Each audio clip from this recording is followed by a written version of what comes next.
Hi students, intermediate first year, English medium, first year students. In this video we are going to discuss the micro and macro economics. What are the differences in between micro and macro economics? Dear students, we are discussing the first unit. So in the first unit, already micro, what is the definition of micro? And what is the scope and limitation, importance of micro completed, and what is macro, what is the scope, importance and limitations of macro completed. And today in this class, in this video, I am going to analyze the what are the differences in between microeconomics and macroeconomics. What are the differences are there in between them? Let me say here once again, you observe differences between macro and microeconomics. Maybe micro or macro, what maybe macro or microeconomics. What are the differences are there? When we going to analyze the micro and macroeconomics, let me say few words about the micro and the macroeconomics. First of all, what is the microeconomics? Means the study about an individual unit is called microeconomics.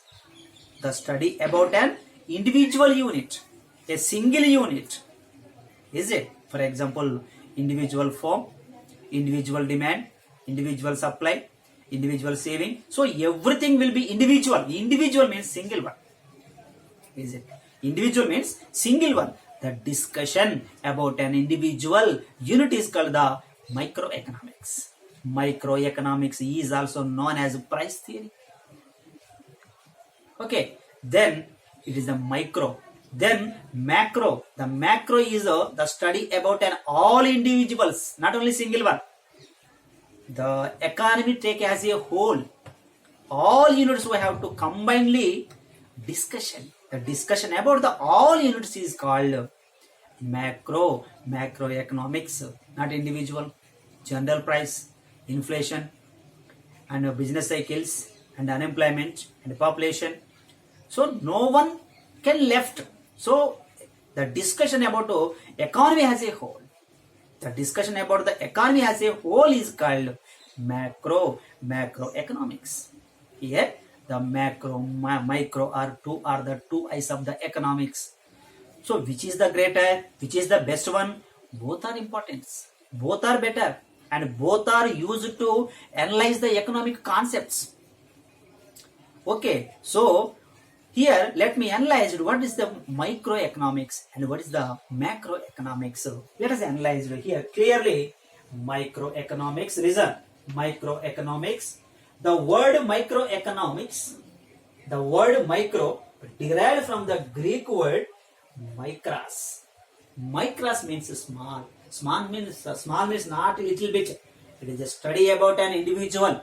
The study about an individual is called micro. Micro means not a little bit, is not a little bit. It is a single one. Suppose this is an economy. We have taken only the single unit. Sorry, if you take the forest, the single tree is the micro. If you take the classroom, so the single student is the microeconomics. The microeconomics is the study of an individual unit, the individual topic, the individual issue. So the word microeconomics derived from the Greek word micros, means small. Here the word macro derived from the Greek word macros. The micro and macro, two words were derived from the Greek word. Micros from micro, macros from macro. Okay, so these are the deriving words of micro and macro. Then second one, microeconomics is the study of an individual unit. Simple, I will discuss.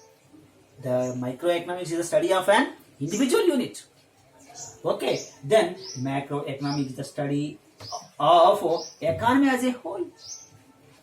The economy as a whole.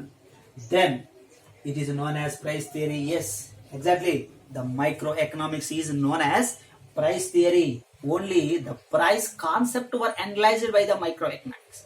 Already we discussed the scope and limitations, importance of microeconomics. So in the microeconomics, the price can be analyzed, detailed analyzed by microeconomics. So it is known as price theory.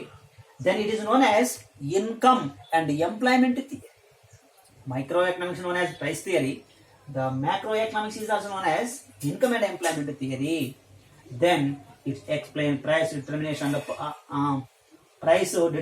in both commodity and the factor market. Yes, the microeconomics can analyze goods market and factor market. Simple. It can be analyzed, it can be discussed goods market equilibrium and factor market equilibrium of microeconomics. Then it deals with the national income, total employment, aggregate saving and investment, general price level, economic development, etc. are the discussing topic of macroeconomics. Then it is based on price mechanism which deals on the demand and supply. Yes, demand and supply, and what is the price determination, how the price determination, who the price determination.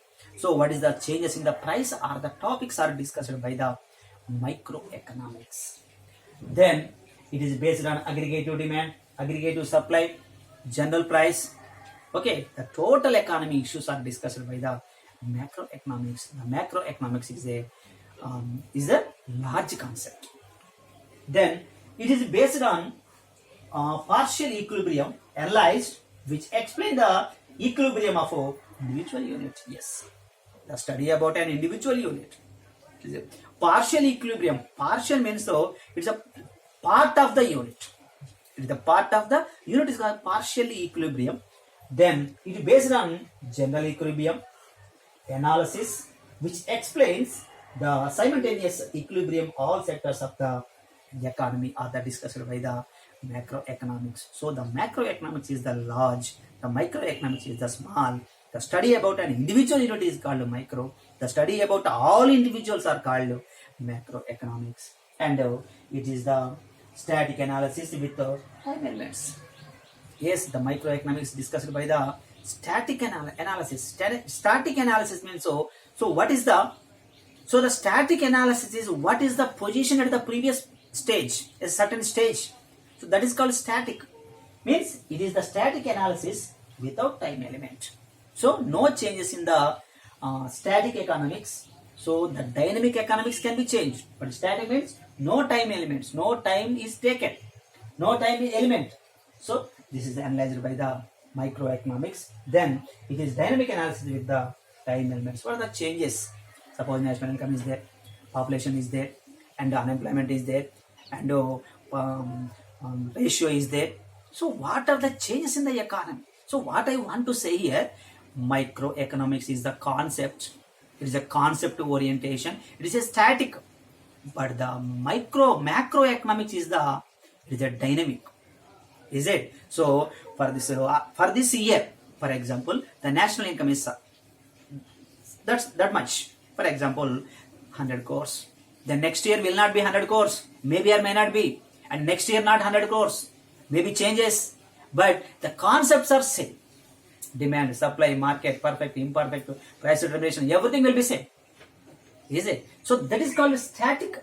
Static, it is not taken as the time elements. But it is a changes, national income changes, income inequalities are changes, and population changes, unemployment changes, and poverty changes, the census changes. The changing economics is called macro.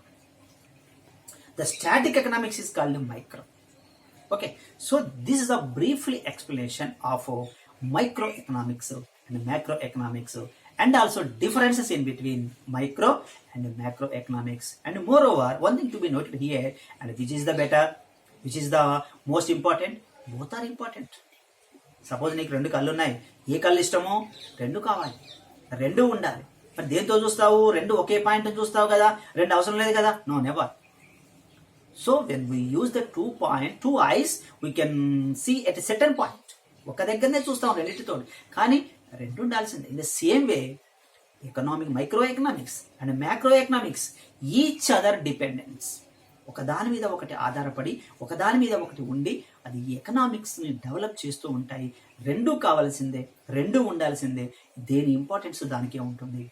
So students, this is the way of the presentation of micro and macro economics and differences. So students, thank you very much.